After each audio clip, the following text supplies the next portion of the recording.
नमस्कार, बहुत स्वागत है आपका। मिथुन राशि वालों, आपके ऊपर से शनिदेव की ढई अब होगी समाप्त।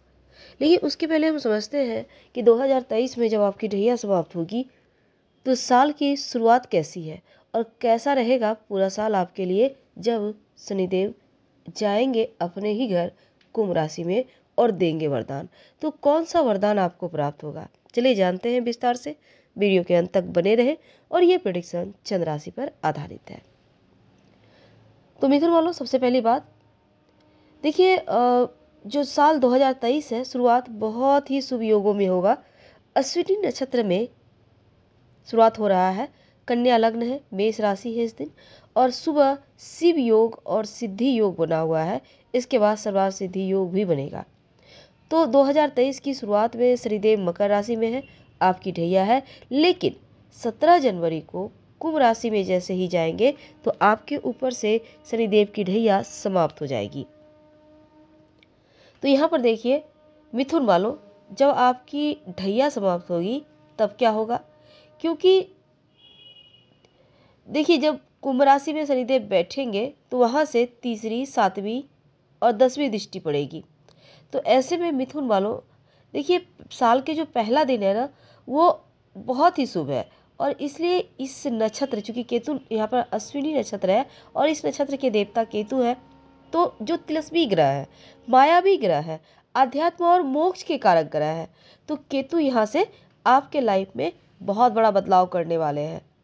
और वैसे भी ज्योतिष में अमृत योग, शिव योग, सर्वार्थ सिद्धि योग को बहुत शुभ माना जाता है, जो कि करियर और व्यापार के लिए बहुत शुभ होता है। और शनिदेव को हमारे ज्योतिष और नौ ग्रहों में एक बहुत ही प्रमुख स्थान प्राप्त है।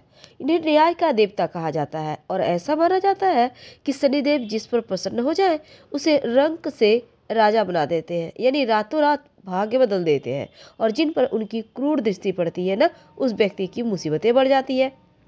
यानी शनिदेव हमारे कर्मों के अनुसार ही हमें फल देते हैं और सबसे मंद गति से चलने वाले ग्रह भी हैं।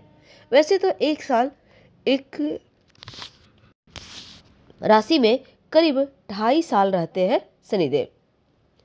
तो 2023 की शुरुआत से ही कुंभ राशि में जैसे ही जाएंगे शनिदेव, तब यहाँ पर सस नामक पंच महापुरुष राजयोग बनेगा, जो कि अगर हम ज्योतिष की माने तो बहुत ही शुभ और ताकतवर योग है। और 17 जनवरी मंगलवार की शाम शनिदेव कुंभ राशि में प्रवेश करेंगे और यहाँ पर 29 मार्च 2025 तक रहेंगे।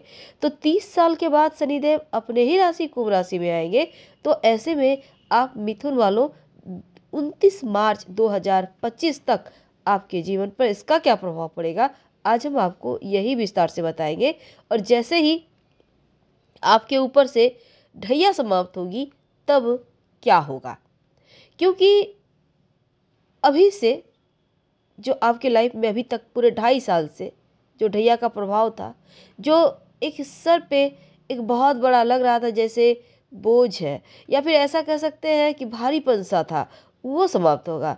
जो स्वास्थ्य की मुश्किलें थी, जो माता पिता को लेकर थोड़ा आपको टेंशन था, आपके सर पे थोड़ा सा यहाँ पर चीज़ें भारीपन सा था, आपके जीवन साथी से कहीं न कहीं आपको मनमुटाव हो चला था, रिश्तों में दूरियां करना, ये सब ढैया का प्रभाव होता है। स्वास्थ्य की समस्या देना, जो करीबी है वो दूर हो जाना, अगर इस समय दिमाग से काम न लिया जाए तो मुश्किलें बढ़ जाती है। अब देखिए, जैसे ही आपकी ढैया समाप्त होगी तो भाग्य के दरवाजे खुलेंगे, क्योंकि अभी तक जो 2.5 सालों में आपने परेशानियां जीवन में देखी, वो एक एक करके खत्म हो जाएगी। स्वास्थ्य भी अब बढ़िया रहने लगेगा, बिजनेस नौकरी में भी आपको फायदे होंगे और आर्थिक स्थिति भी आपकी पहले से बेहतर होगी। अगर आप संपत्ति प्रॉपर्टी लेना चाहते हैं तो इस साल प्रयास जरूर करें, क्योंकि वो प्रयास रंग लाएगा, सफल होगा। वैवाहिक जीवन में खुशियों का वातावरण आ जाएगा और संतान प्राप्ति के योग बनेंगे, या फिर संतान से जुड़ी कोई बढ़िया गुड न्यूज़ आपको मिलेगी। समाज में मान सम्मान बढ़ेगा।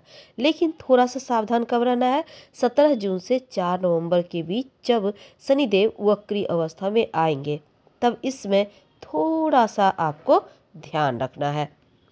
अब जानते हैं पूरे साल यानी कि 2025 तक क्या देंगे वरदान शनिदेव।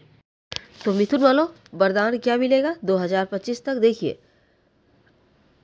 साल की शुरुआत से ही आपके लिए बस ये समझ लें कि जैसे ही 8वें घर में शनि की दृष्टि के कारण आपके करियर में चूंकि उतार चढ़ाव था, लेकिन 17 जनवरी को जैसे ही आपके नवम भाव यानी भाग्य भाव में आएंगे, तब लंबे समय का इंतजार खत्म होगा। इस समय आप पूरे अब 2.5 साल यानी कि 2.5 साल के लिए आप 29 मार्च 2025 तक जो वक्त है, मनचाहा जगह आपको जॉब मिलने की संभावना बढ़ जाएगी। अगर आप नौकरी बदलने के लिए अभी तक प्रयास कर रहे थे, तो शनिदेव एक अच्छे परिणाम देंगे। और साथ ही देखिए, करियर में बड़ी सफलता मिलेगी, कार्य क्षेत्र में आपका रुतबा बढ़ेगा, आपके वेतन में वृद्धि होगी। अगर हम ज्योतिष की माने तो पदोन्नति के भी बढ़िया योग बना हुआ है, आपके कार्यभार बढ़ेंगे और करियर में बड़ी सफलता है। अगर हम धन की बात करें तो देखिए, आपकी आर्थिक स्थिति इस समय बहुत अच्छी है, क्योंकि जैसे ही शनिदेव शुक्र की युति शुरुआत में है, लेकिन जैसे ही वो 9वें भाव में जाएंगे, तब चीज़ें एकदम से बदल जाएगी। और जब बृहस्पति भी अप्रैल में 11वें भाव में आएंगे, तब आर्थिक रूप से आपको लगेगा कि आप संभलने लगे हैं, चीज़ें आपके पक्ष में आने लगी है, स्थिर हो जाएगी। आपके लाइफ की जो मुश्किलें थी वो समाप्त हो जाएगी।